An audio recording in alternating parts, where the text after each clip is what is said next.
carpenter. 안녕하세요, 한국목수입니다. 오늘 만들어 볼 것은 어린이를 위한 기린 의자입니다. 세상에서 가장 소중한 우리의 가족을 위해서 의자를 만들어 보겠습니다. 참고로 저희 집에는 어린이가 없습니다. 하지만 조카는 있죠. 조카야 사랑한다. 재료 소개 들어갑니다. 오늘 재료들도 역시 목공소에 있는 자투리들을 모아서 만들어 보겠습니다. 자작나무 합판입니다. 자작나무를 여러 겹 겹쳐서 만든 목재죠. 일반 목재보다 훨씬 튼튼하고 가격도 더 고가에 속합니다. 봉이 하나 없이 깨끗한 면을 가지고 있죠. 목봉입니다. 나무로 만든 봉이라는 뜻이죠. 여기에 있는 목봉은 애쉬, 즉 물풀의 나무로 만든 목봉입니다. 가구 부속품으로 쓰고 남은 목봉을 가지고 등받이 겸 발받침으로 쓸 거예요. 약 32cm 정도 되고요. 딱 길이를 조정할 수도 있습니다. 굵기는 20파이 정도 되네요. 너무 가늘지 않고 딱 좋은 것 같습니다. 의자 좌판 바닥 부분에 들어갈 화이트 오크로 만든 직사각형 기둥입니다. 이따 보시면 아시겠지만 이 좌판 아래에 고정이 들어가줘야 좌판이 튼튼하게 고정이 됩니다. 목다보 혹은 목심입니다. 이렇게 작은 크기로 기성품이 따로 나오는데요. 피스를 조이고 가구에 남아있는 구멍을 자연스럽게 메워주는 역할을 합니다. 다음은 피스입니다. 이건 설명 안 드려도 잘 아시겠죠? 지금 사용할 목공용 피스의 길이는 37mm 정도 됩니다. 친환경 목공용 본드입니다. 덜어서 쓰시는 분들이 많은데 여기서는 그냥 모서리 부분을 조그맣게 찢어서 편하게 그 상태로 사용합니다. 왜냐하면 그렇게 사용하는 것이 편하기 때문입니다. 이 정도의 재료가 갖추어졌다면 몇 시간 후에 의자를 만날 수 있습니다. 물론 여러분은 몇 분만 기다리시면 됩니다. 오늘 제작을 도와줄 직각자와 줄자입니다. 의자 높이는 610mm입니다. 유아들이 쓰기 좋은 높이로 만들 겁니다. 자투리 목재의 특성상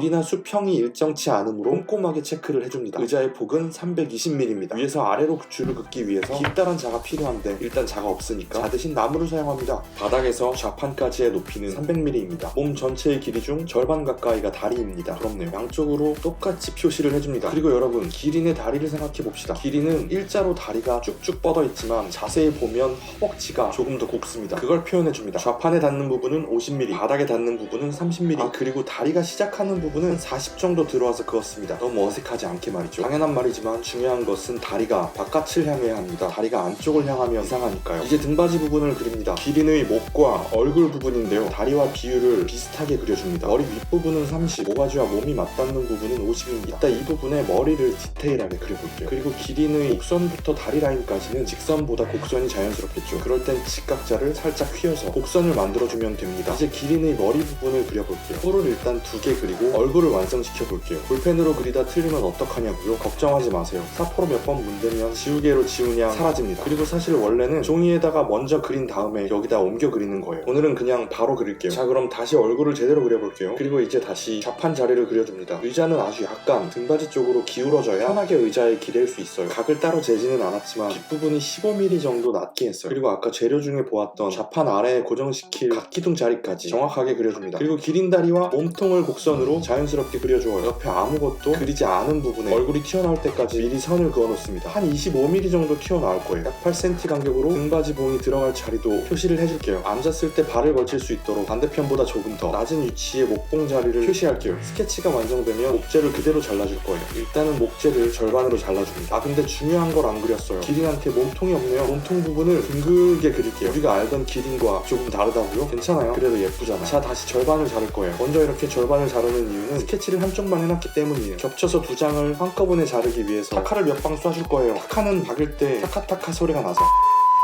자, 이제 2장을 겹쳐서 조심스럽게 자릅니다. 너무 서두르지 않아도 돼요. 일단은 크기를 줄이는 게 중요하니까 큰 부분을 먼저 잘라서 없애줍니다. 빠른 속도로 보겠습니다. 여기서 섬세하게 다듬을수록 작업이 수월해집니다만 기린의 뿔 사이라든지 얼굴 주변이라든지 하는 곡선 가득한 곳은 톱으로 작업하기가 어려워요. 그래서 탁상형 드릴을 도움을 받습니다. 내향형 곡선이나 가파른 코너 부분의 경우에는 이렇게 드릴로 깎는 게 훨씬 편리합니다. 드릴을 사용할 때에는 한 번에 깊게 파는 게 아니라 2-3번에 나눠서 뚫어주는 게 좋습니다. 구멍을 뚫으면 생기는 톱밥이 밖으로 배출돼야 하기 때문이죠. 톱밥이 밖으로 나오지 못하면 마찰력에 의해서 그을음이 생깁니다. 그리고 기린의 눈도 함께 파줄게요. 말이 이상하네요. 아무튼 눈을 파줍니다. 자, 이제 다시 나무를 자르러 가볼게요. 여기까지 잘 따라오고 계시죠? 남은 부분들을 다 잘라줍니다. 마저 지켜볼게요. 귀여운 기린 2마리가 나왔습니다. 알파카 아닙니다. 기린입니다. 이제 기린의 몸 여기저기에 구멍을 뚫어줄게요. 피스를 박을 위치에 구멍을 뚫어요. 근데 여기보다는 조금 아래로 뚫는 게 좋을 것 같아요. 기억하시죠? 2-3번에 나눠서 뚫어줍니다. 피스의 구멍은 피스의 폭보다 아주 조금 더 커야 합니다. 그래야 조여주는 힘이 자연스럽게 들어가요. 꽂을까요? 피스 구멍의 안쪽 방향에는 목봉을 꽂을 겁니다. 목봉 자리도 굵직하게 뚫어줄게요. 너무 깊게 들어가지 않게 주의해주세요. 절반 정도만 들어갈 겁니다. 구멍이 클수록 회전을 느리게 해줘야 합니다. 의자의 양력, 즉 길인 두 마리를 만들었으니 이제 의자의 자판을 만들 거예요. 일단 가로 세로 크기 293, 320의 직사각형을 자를 거예요. 다음은 기린의 눈을 만들어 봅시다. 하얀 자작나무의 반전 색깔의 흰색 나무를 이용해서 기린의 눈을 만들어 봅시다. 눈 부분에 평평하게 들어가는 원기둥 모양이 아니라 눈이 튀어나와서 입체감 있게 보이는 버섯 모양으로 깎을 거예요. 귀하디 귀한 흑단나무입니다. 우드 터닝으로 후다닥 만들 거예요. 여러분들도 잘 따라오세요. 일단 각진 나무를 드르륵 깎으면 둥근 원기둥이 되고 그 다음에 버섯 모양으로 깎아주면 됩니다. 어린이 여러분, 기린이 두 마리면 눈은 총 몇 개일까요? 맞아요, 4개입니다. 틀린 어린이들 없겠죠? 자, 이제 샌딩을 시작할 거예요. 그럼 대형 벨트 샌더로 샌딩할 때에는 특히 더 안전에 주의해야 합니다. 매우 빠른 속도로 지나고 있기 때문에 피부에 조금만 스쳐도 온 피부가 거의 갈리는 수준으로 상처를 입을 수 있기 때문입니다. 폭이 좁은 곡선에서는 좁고 가파른 곡선을, 폭이 넓은 곡선에서는 좀 더 넓고 완만한 곡선 부분을, 그리고 평평한 면 부분에서는 목재의 평평한 부분을 샌딩할 수 있습니다. 벨트 샌더에서 샌딩하고 남은 거칠게 튀어나온 부분과 모서리 부분을 가볍게 사포질해줍니다. 기계로는 닿지 않는 부분까지 세심하게 사포질을 할 수 있습니다. 사포질 하다 보면 아무 생각이 없어지곤 합니다. 겉으로는 나무를 다듬지만 속으로는 마음을 다듬는 시간이 되는 것 같습니다. 사포질을 하면 까칠했던 부분이 한층 부드러워지거든요. 루터로 작업하면 더 자연스러운 라운드 모서리를 만들 수 있지만 오늘은 생략하도록 하겠습니다. 하다 보니까 구멍 몇 개를 빠뜨렸네요. 이거 마저 뚫고 가겠습니다. 좌판을 샌딩할 때에는 허벅지가 닿는 앞부분을 곡선으로 부드럽게 만들어주는 게 중요합니다. 좌판 길이에 맞게 받침대 길이도 잘라줄 거예요. 어린이 여러분, 우리 이제 기린 의자를 조립해볼 시간이에요. 먼저 좌판 받침으로 들어갈 기둥에 본드칠을 해주세요. 아까 그어놓은 선에 맞춰서 붙이고 앞에서는 보이지 않게 뒤쪽으로 붙여볼게요. 본드로만 붙이면 금방 떨어질지도 모르니까 타카를 타카타카 박아줄게요. 반대편 기린에도 똑같이 해줄 거예요. 어린이 여러분은 금방 따라할 수 있을 거예요. 나무와 나무가 이어지는 부분마다 목공용 본드를 발라줄 거예요. 너무 넘치지 않게 조금씩 발라볼게요. 구멍마다 발라줍니다. 그리고 좌판이 덮이는 부분에도 본드칠을 해줄 거예요. 이제 목봉을 기린에 꽂아볼게요. 구멍마다 목봉을 꽂아놓고 가볍게 망치로 두드려줍니다. 너무 세게 할 필요 없어요. 그리고 반대편 기린을 바닥에 놓고 구멍마다 목봉을 꽂습니다. 나무를 대고 그 위에 두드리면 힘이 고르게 퍼지고 가구에 상처가 나는 걸 예방할 수 있어요. 이제 의자를 바르게 세운 다음에 좌판을 부착할 거예요. 앞부분은 자연스레 튀어나오도록 의도했으니 뒷부분만 딱 떨어지도록 위치를 잡아줍니다. 이제 피스를 박을 거예요. 들어갈 위치마다 피스를 딱딱 꽂아요. 나사못이라고 부르는 피스는 마모되거나 헛돌지 않게 수직으로 정확하게 박아주어야 합니다. 드라이버로 천천히 꽂아도 되지만 힘드니까 전동 드릴을 이용해보겠습니다. 반대편도 마찬가지로 나사못을 위치시키고 전동 드릴을 드릴 모두 마무리가 되었다면 옥타버를 집어넣어줄 차례예요. 아까 배웠듯이 나무와 나무가 만나는 부분에는 본드칠을 해주는 게 좋습니다. 구멍 크기에 딱 맞는 옥타버로 할지라도 본드로 고정되어 있어야 훨씬 견고하겠죠. 피스가 들어가고 남은 자리마다 본드를 조금씩 발라주고 그 자리마다 옥타버를 꽂아줍니다. 옥타버는 망치로 가볍게 두드려 주어야 가장 끝부분까지 깊숙이 들어갑니다. 그 다음은 튀어나온 옥타버의 몸통을 최대한 평평하게 잘라줍니다. 그냥 버리면 안 돼요. 반대편도 자르고 남은 옥타버를 꽂을 겁니다. 굽지 않아서 몇 번의 톱질만으로 쉽게 썰릴 거예요. 집에 샌더가 있으면 더 빠르게 마감할 수가 있습니다. 미세하게 튀어나온 옥타버를 갈아내고 미처 다듬지 못한 부분도 꼼꼼히 지나가줍니다. 반대편도 마찬가지로 작업해줍니다. 자, 마지막으로 흑단으로 만든 기린 눈알을 박아볼게요. 기린의 눈을 박는 방법은 간단합니다. 먼저 기린을 눕히고 흰자처럼 생긴 목공용 본드를 눈구멍에 발라주고 그 다음에 눈알을 눈구멍에 꽂은 다음 손과 망치로 제대로 박아주면 됩니다. 그러면 귀여운 기린의 눈이 완성됩니다. 할인 점정으로 기린 의자가 완성되었습니다. 어린이 여러분 모두 수고 많으셨습니다. 자, 이제 그럼 기린을 데리고 잔디밭에 한번 나가볼게요.